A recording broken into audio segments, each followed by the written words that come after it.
เนี่ยซื้อเข่าเพิ่มหน่อยเอามัดเน่นหรือเปล่าปางมันเลยกราบสบายดีเลยสวัสดีเลยพ่อพี่น้องเดี๋ยวหัวเลยหากมาตะคายเล็กกินได้หาแสนตายพ่อพี่น้องป้าเผื่อจะได้เงินนะก็เดือดตาแทบกระเด็นไปเลย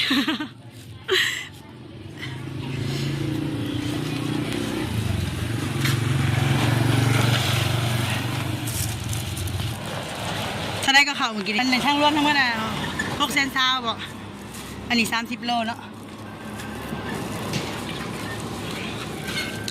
เดี๋ยวสละเสียทางไปหน่อยมาหอดบ้านพักชิ้นไปเลยดิ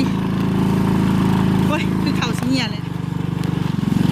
เงื่อนกับขี้ดินทรายร้ายเห็นเนาะ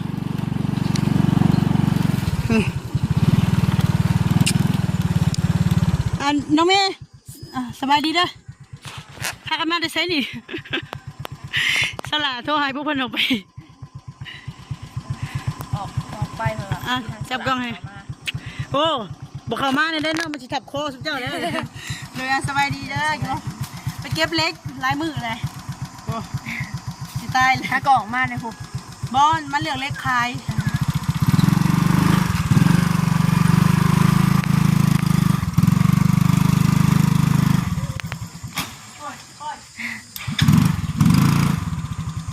ใส่ต่อมาเลยแถวเลยโอ้ยมาทางนี้เนาะชอบเล็กนักกว่านี้มา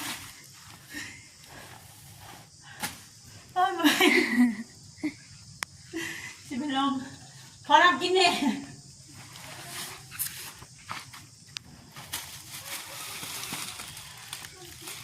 สินหมูเขา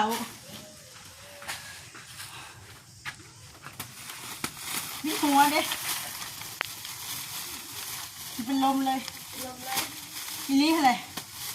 ก็ท้อห้องแม่ออกนะออกจากห้องเล็กนั่งที่ตายเขาตายไปที่หางเงินเจ้าอะ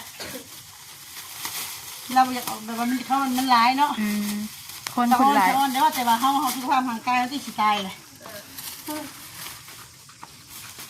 จะไปตลาดบอกตลาดบรรทัดสบายดีน้องมวยอุ้ยโดยสบายดี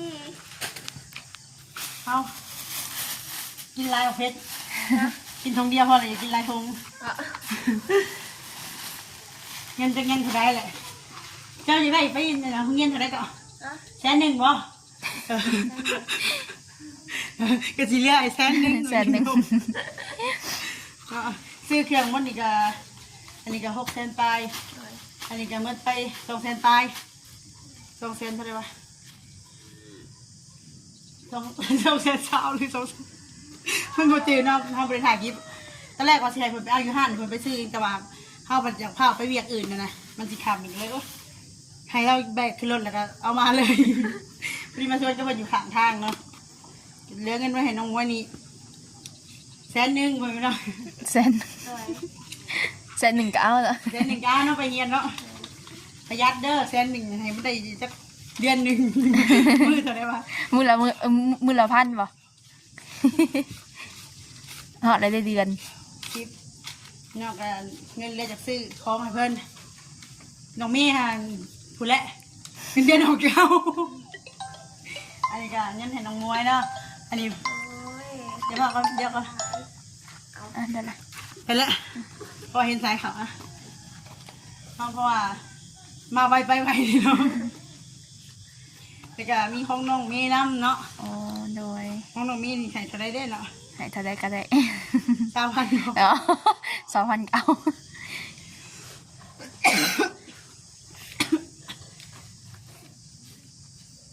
มีบอไปสร้างสิแรกน้องเมย์นี่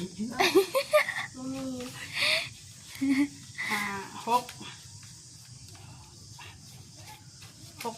60เลยบอกเองกันจะน้องFC ว่า60นี่เนาะนี่ก็คือของน้องเมย์เพิ่น60,000โอ้ท่านละบัดนี้สลาวิ่งหัวมันแบบว่ามันเมื่อยนะเสียงเจ้านี่คือกัน 600,000เนาะเดี๋ยวใส่ โดย มาสิจับกล่องเองก็ได้ว่าบ่ให้ไปจับดอกเนาะโดยก็มาไว้ไปไว้เด้อพ่อพี่น้องคลิปนี้ค่ะเพราะมันสิค่ำเลยเนาะมื้อนี้ก็วันศิลเนี่ยเอาเขาขายให้บักเบ้งบ่แม่นบ่ ซีหน่อยที่ แม่นนั่นแหละก็สิคือกันนั่นแหละ ญาติไปซีมัน เดี๋ยวนี้ย่านแต่คอยเดี๋ยวนี้เมื่อคืนนี่ไปเก็บเล็กแม่มันโทรเขากับบ่จื้อว่าเพิ่นให้ซื้อเขาเท่าใดก็ขอโทษขออภัยหลายเด้อแม่เพราะว่าคนก็ยั่วอยู่เนาะเฮาก็บ่ถนัดแน่นะแบบว่าสีลมหยังหั่นนะสัญญาณมันก็บ่มีสัญญาณรักหาซ้ำสัญญาณตายหมดเลยเมื่อคืนเนี่ย แล้วก็กับมีกัน บ่ตอนนี้ก็ยังบ่เห็นเลยสัญญาณรักหาค่ะ ในห้องมีสัญญาณ แต่ทางเฮาก็ย่านมันแบบว่าเพิ่นก็บ่ได้ยินเสียงเฮาเนาะเฮาก็เลย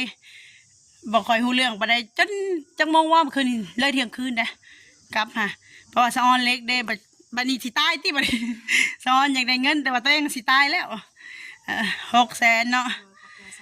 เพิ่นก็แบ่งให้สลากกับน้องเมย์คนละ30น้องมวย100นึงแต่ว่าเหลือจากซื้อของอยู่ของกินให้เพิ่นแล้วก็ที่เหลือก็ให้เพิ่นไปโรงเรียนไปให้ค่าเรียนเนาะก็น้องเพิ่นก็ถือว่าหักแพงทางน้องมวยอีหลีเนาะแบบว่าเฮ็ดพ่อน้องมวยแบบไอ้มีเรื่องเครียดนิดนึงเพิ่นก็แบบว่ายื่นมือเข้ามาซอยหั่นนะก็ดีใจนำก็มีแต่ว่าให้ทางน้องมวยหั่นหลังจากที่จบคลิปนี้แล้วก็มีแต่ให้ทางน้องมวยแซ่บไปขอบคุณเพิ่นโดยตรงนำ โดยให้เพิ่นน้อยได้ที่ว่าเพิ่นสิแบบว่าผู้ใหญ่ที่ว่ามายื่นมือเขาช่วยเฮาแบบนี้หั้นเนาะโดนๆจังมีมานึงบ่แม่นว่าสิประมาทญาติคุณเนาะเพิ่นพี่น้องก็มีมาซอยอยู่แต่ว่าก็โดนๆแต่นี่ก็เพิ่นก็ฮักแพงคือลูกคือหลานอีหลีสำญาติผู้หนึงพู้นแหล้วบ่เคยเห็นหน้าเห็นแต่ในคลิปบ่เคยได้มากอดมาใกล้ชิดแบบมันอยู่ให้เห็นหน้าเห็นอีหยังเนาะแต่ว่านี่เพราะว่าเพิ่นก็ยังยื่นมือเข้ามาซอยแบบว่าเต็มใจซอยหั้นนะไผสิว่าแนวใดเพิ่นก็บ่ติบ่อันนี้ขอเพียงแต่ให้เจ้าตั้งใจเรียนเนาะอันนี้ก็เพิ่นก็บ่ได้บังคับดอกสุดแล้วแต่เจ้าหั้นนะแต่ถ้าว่าเจ้าเราก็อยากให้อนาคตเจ้าดีเจ้าก็คิดเอาหั่นแหละเนาะโอ้ยก็มีแต่ให้ทั้งขอบคุณทั้งแม่เพิ่นเข้า30 โลเนาะอันมอบแล้วเขาก็เอามือมันบ่แม่นบ่ น้องมวยก็ขอบคุณทั้งแม่เปลี่ยนเวลาเด้อแม่ที่ยังหักแพงน้องมวยเมตตาน้องมวยคือลูกโดยกะขอบคุณแม่ได้ร้ายที่ให้สลากมาเป็นสะพานบุญให้ลูกซื้อเขาซื้ออยู่ของกินมาให้ลูกหรือว่าช่วยเหลือหลายสิ่งหลายอย่างลูกขอบคุณแม่ได้ร้ายขอให้แม่ดีมีแห้งได้ร่ำไม่รวยความเจ็บใหญ่ได้ความไข่อย่างนี้เด้อ อะไรมีคนไอแข่งกันเลยเมื่อกี้นี่ไอครับจังหวะ โอ้ยดีแห้งให้ร่ำให้รวยเป็นแรงต้องไต่ข้อให้เดินทางปลอดภัยมีความสุขความเจริญเป็นเมืองทาวรเป็นแม่เด้อค่ะว่ามีโอกาสลูกก็อยากเห็นแม่ อ่ะ โดยถ้าว่ามีโอกาสลูกก็อยาก เจอแม่เนาะได้ เจอแม่อยากอ้อมกอดเพิ่นจะขอบคุณเพิ่น เรียกว่าเจอแม่อะไรอยากกราบให้ยกมือกราบแทบก้มลงกราบแทบเท้าเพิ่นนะเพราะว่าเพิ่นก็มีพระคุณกับเราหลายเนาะเพิ่นจะทำแม่ว่าไงจะทำไม่เท่าเฮาไปเลยเนาะ เพิ่นก็หักตามที่เขาเป็นลูกเป็นหยังก็มีโอกาสน้องเมื่อเพิ่นก็อยากตอบแทนเพิ่นในการที่ว่า อยากก้มลงกับท่านว่าไงก็ว่ากราบตีนซะเนาะโดยเพราะว่ามันหายากแบบว่าที่มีไผมาเบิ่งเฮาแบบนี้เนาะขนาดบางทีแม่เฮาเองแท้ๆก็ยังแบบน้อยหั้นนะว่าซั่นซะเอาให้ทางน้องเมย์ขอบคุณบัดนี้ โดยน้องเมย์ก็ขอบคุณเด้อทั้งแม่ที่มีตาสงสารน้องเมย์โดย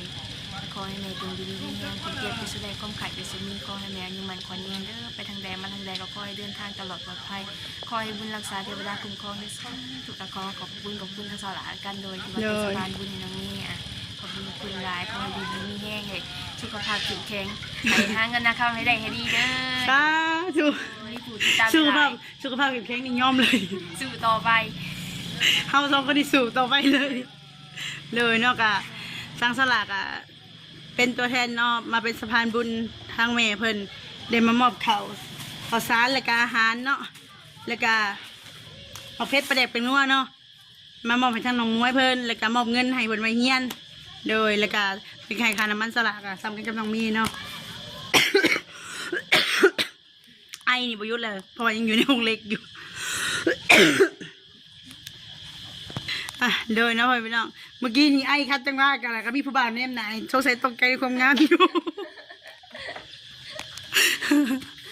โดยก็ขอบคุณแม่หลายเด้อขอให้แม่อยู่ดีมีแห้งสุขภาพเข้มแข็งปราศจากโรคภัยไข้เจ็บเงินคำไรมาเทมาเด้อแม่เด้อแม่ช่วยมาสำได้ก็ขอให้ขึ้นกับพาโดยเนาะเมื่อกี้ทางน้องเมย์เพิ่นก็มีซ้ายเข่าเนาะพ่อพี่น้องได้จังได้ก็กราบขออภัยหลายเด้ออวยพรเขาเถอะเนาะ ลืมเลย โดยก็ขอให้แม่อยู่สุขภาพเข้มแข็งอายุมันคนยืนเนาะเดินทางไปไซมาไซกับคอยตลอดปลอดภัยแม่สมัยสำเร็จกับคอยขึ้นคำหาแม่ก็พอร้อยเท่าพันเท่าเด้อสาธุขอบคุณกับคุณหลายๆเด้อแม่เด้อที่ว่าหักแพงทางน้องมวยเนาะโดยสำหรับคลิปนี้ก็สิได้ขอจบคลิปแล้วพอพี่น้องไว้พอพรคลิปหน้าสำหรับคลิปนี้ขอกล่าวคำว่าสบายดี